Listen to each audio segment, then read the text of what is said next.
Hello everyone, आप सभी का स्वागत है हमारे यूट्यूब चैनल एजुकेशन लैब पे। तो दोस्तों, आज की जो क्लास होने वाली है वो सीडीपी मनोविज्ञान टेट सीटेट के लिए मोस्ट इम्पॉर्टेंट क्वेश्चन सेलेक्ट किए हैं और बने रहिएगा हमारे साथ, क्योंकि इसमें 30 क्वेश्चन आपको मिलने वाले हैं। ठीक है, और 30 में क्वेश्चन पहले से पढ़ा चुका हूँ, जाकर प्लेलिस्ट में देख लीजिएगा। और ये प्रैक्टिस सेट नंबर जो होगा वो होगा 15। ठीक है, याद रखना, बहुत ही बढ़िया क्वेश्चन है। जो तैयारी सीटेट का कर रहे हैं उनके लिए बहुत बढ़िया क्लास है, जो टेट की तैयारी कर रहे हैं उनके लिए भी बहुत बढ़िया क्लास है। ठीक है, तो अगर हमारे चैनल पर नए हैं तो प्लीज़ सब्सक्राइब कर लीजिएगा। चलते हैं सीधा क्वेश्चन पे, इसकी मत करिएगा, फुल वॉच करिएगा। तो फर्स्ट क्वेश्चन ये रहा आपकी स्क्रीन पे। भारत में शिक्षा और पहली और दूसरी राष्ट्रीय नीति को किन वर्षों में तैयार किया गया था? अब इसके ऑप्शन देख लेते हैं। अब ऑप्शन क्या है? ऑप्शन फर्स्ट कह रहा है 1986 और 2019। ठीक है, और सेकेंड वाला कह रहा है 1967 और 1989। थर्ड वाला ऑप्शन क्या कह रहा है? 1966 और 1992। और फोर्थ वाला है 1968 और 1986। ठीक है, तो इसका आंसर क्या बन जाएगा? तो इसका जो आंसर जाएगा वो फोर्थ के साथ चला जाएगा। ठीक है, याद रखना, तो 4 इज द राइट आंसर हो जाएगा। ठीक है, नेक्स्ट क्वेश्चन पे चलते हैं। निम्नलिखित में से कौन सा कथन पाठ्यक्रम के लिए मान्य नहीं है? इसमें नहीं की बात की गई है, जरा देख के चलना। इसके ऑप्शन देखते हैं। यह स्कूलों में शिक्षा के उद्देश्यों को लागू करने के लिए डिजाइन की गई है, आयोजित गतिविधियों का एक समूह है। बी, सेकेंड वाला ऑप्शन क्या कह रहा है? यह राष्ट्रीय पाठ्यचर्या की रूपरेखा से विकसित होता है। और सी देखते हैं, मतलब थर्ड, इसमें पाठ्य पुस्तकों, शिक्षा शास्त्र और मूल्यांकन विधियों का शामिल किया गया है या विधियों को शामिल किया गया है। और फोर्थ ऑप्शन कह रहा है यह भारत में विभिन्न स्तरों पर शिक्षा के लिए दृष्टि प्रदान करता है। तो इसका आंसर ही जो बन जाएगा तो 4 के साथ चला जाएगा। ठीक है, नेक्स्ट क्वेश्चन पे चलते हैं। बहुत ही बढ़िया क्वेश्चन है। नेक्स्ट क्वेश्चन, बच्चों को निःशुल्क शुल्क और अनिवार्य शिक्षा का अधिकार आरटीआई अधिनियम कब अधिनियमित किया गया और कौन सा वर्ष में लागू किया गया? अब इसके ऑप्शन देखते हैं। ये कब लागू किया गया? तो क्वेश्चन नंबर 3 का जो आंसर है वो डी के साथ चला जाएगा। ठीक है, याद रखना, यानी वर्ष 2009 अधिनियम और अप्रैल 2010 में लागू किया गया था। ठीक है, नेक्स्ट क्वेश्चन पे चलते हैं। क्वेश्चन नंबर 4, निम्नलिखित में से राष्ट्रीय पाठ्यचर्या की रूपरेखा के लिए कौन सा वाक्य सही है? कौन सा वाक्य सही है? ठीक है, याद रखना। तो अब ऑप्शन देख लेते हैं। यह पाठ्यक्रम और पाठ्यपुस्तकों में शामिल की जाने वाली सामग्री पर मार्गदर्शन प्रदान करता है। और सेकंड क्या कह रहा है? एनसीईआरटी को एनसीएफ करने के लिए आदेश किया गया है। और थर्ड ऑप्शन, यह शिक्षा पर राष्ट्रीय नीति उल्लिखित दृष्टि के अनुरूप शैक्षिक उद्देश्य प्रदान करता है। और फोर्थ वाला सभी, तो इसका आंसर ही सभी हो जाएगा। ए भी हो जाएगा, ए भी हो जाएगा और नेक्स्ट ए भी हो जाएगा। ठीक है, याद रखना, तो इसके आंसर जो बन जाएगा 4 इज द राइट आंसर हो जाएगा। नेक्स्ट क्वेश्चन पे चलते हैं। समावेशी शिक्षा को बढ़ावा देने के लिए निम्नलिखित में से कौन सा महत्वपूर्ण नहीं है? ए, क्वेश्चन नंबर 5 है, याद रखना। ए, शिक्षक का विश्वास कि सभी बच्चों के साथ एक साथ सीख सकते हैं। बी, सभी। और थर्ड, शिक्षक सकारात्मक और निष्पक्ष रवैया। और फोर्थ, शिक्षक की सामाजिक आर्थिक स्थिति। ठीक है, तो इसका आंसर नहीं की बात की गई है, तो 4 इज द राइट आंसर हो जाएगा। नेक्स्ट क्वेश्चन पे चलते हैं। क्वेश्चन नंबर 6, समान विकलांगता वाले 2 बच्चे हैं। ए सभी, ये तो लास्ट में ऑप्शन आना चाहिए, तो खैर कोई नहीं। सेकेंड कह रहा कक्षा में शीर्षक द्वारा किसी भी हस्तक्षेप की आवश्यकता नहीं होगी। थर्ड, हमेशा कक्षा में शिक्षक द्वारा समान हस्तक्षेप की आवश्यकता होगी। और ऑप्शन 4 क्या है, कक्षा में शिक्षक द्वारा भिन्न हस्तक्षेप की आवश्यकता हो सकती है। तो इसका आंसर 4 बन जाएगा। ठीक है, नेक्स्ट क्वेश्चन पे चलते हैं। क्वेश्चन नंबर 7, राम दृष्टिबाधित छात्र है, निम्नलिखित में से कौन से उसके अभिविन्यास और गतिशीलता प्रशिक्षण के लिए सबसे उपयोगी होगा। ए, नोटबंदी के लिए स्लेट और स्टाइल्स। Second, audio clips. और थर्ड देख लेते हैं। थर्ड, सीखने की गतिविधि को मौखिक वातावरण। और फोर्थ, स्कूल भवन के स्पर्श नक्शे। ठीक है, तो क्वेश्चन नंबर 7 का जो आंसर जाएगा वो किसके साथ चला जाएगा, ये 4th के साथ चला जाएगा। ठीक है, नेक्स्ट क्वेश्चन पे चलते हैं।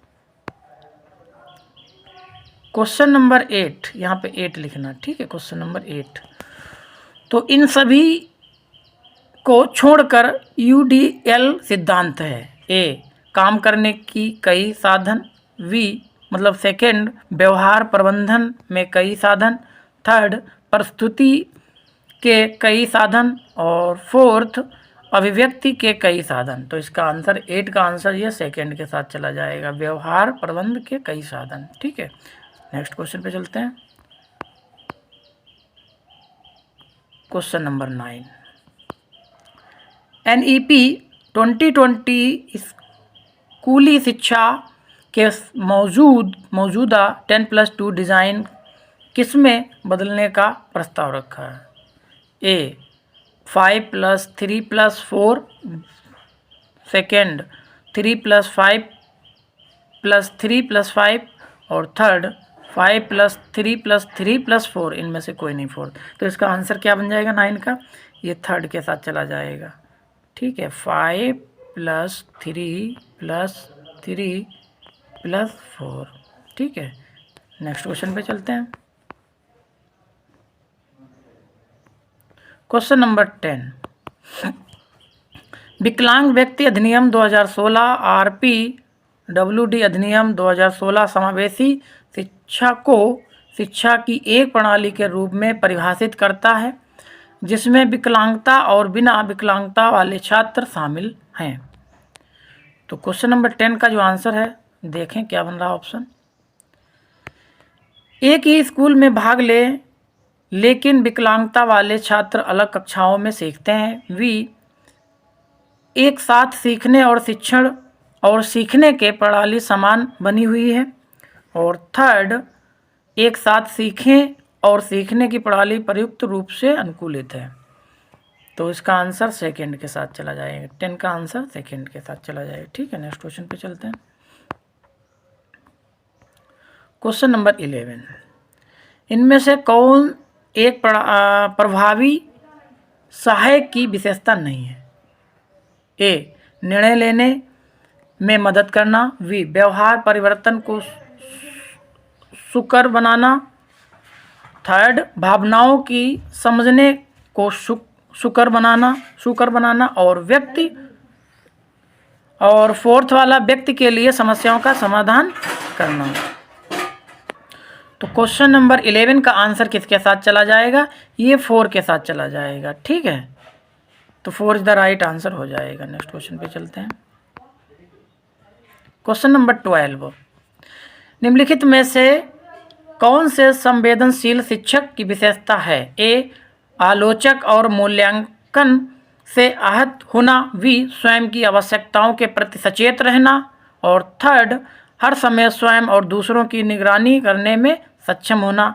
और फोर्थ वाला ऑप्शन देख लेते हैं, छात्रों की आवश्यकताओं और समस्याओं के अनुरूप होना, तो यानी 4 का आंसर 12 का आंसर 4 के साथ चला जाएगा। ठीक है, नेक्स्ट क्वेश्चन पे चलते हैं।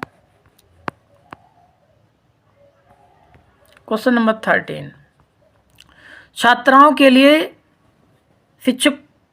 शिक्षकों को कक्षा के वातावरण और सकारात्मकता को बढ़ावा देने की आवश्यकता है ताकि छात्र अनुभव कर सकें। तो ऑप्शन ए सुरक्षित और स्वीकृत, सेकंड संरक्षित और अनिश्चित, और थर्ड अलग और देखें योग्य, यानी तो इसका आंसर 1 के साथ चला जाएगा। ठीक है, नेक्स्ट क्वेश्चन पे चलते हैं। क्वेश्चन नंबर 14, किसी अन्य व्यक्ति के दृष्टिकोण के स्थितियों को देखने में सक्षम होने की योग्यता, दक्षता और निम्न रूप में जाना जाता है। तो ऑप्शन ए दृष्टिकोण जानना, सेकंड द्वंद्व से निपटना, और थर्ड वास्तविकता परीक्षण। तो इसका आंसर बन जाएगा ए के साथ। नेक्स्ट क्वेश्चन पे चलते हैं।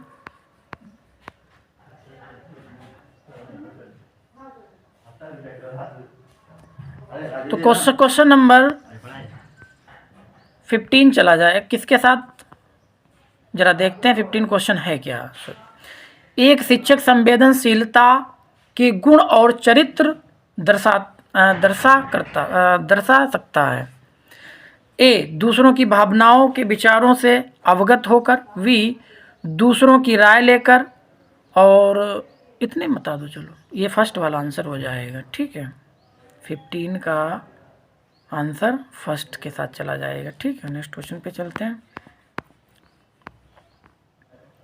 क्वेश्चन नंबर 16, तदनुभूति है।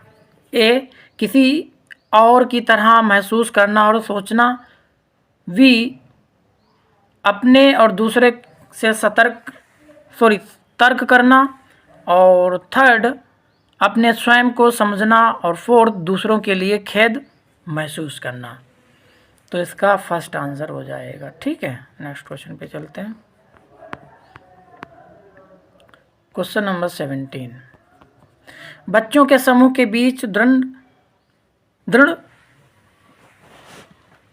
के मामले में आप एक शिक्षक के रूप में कौन सी युक्ति का उपयोग करेंगे। ए मामले को अपने आप हल करने के लिए छोड़ देंगे, और सेकंड स्कूल प्रधानाचार्य को मामले के रूप में सूचित करेंगे, और थर्ड वाला है अपने अधिकार का उपयोग करें और मुद्दे का फैसला करेंगे, और फोर्थ है बच्चों के बीच संवाद करने के सहज बनाएंगे। तो इसका आंसर 4 के साथ चला जाएगा। ठीक है, नेक्स्ट क्वेश्चन पे चलते हैं।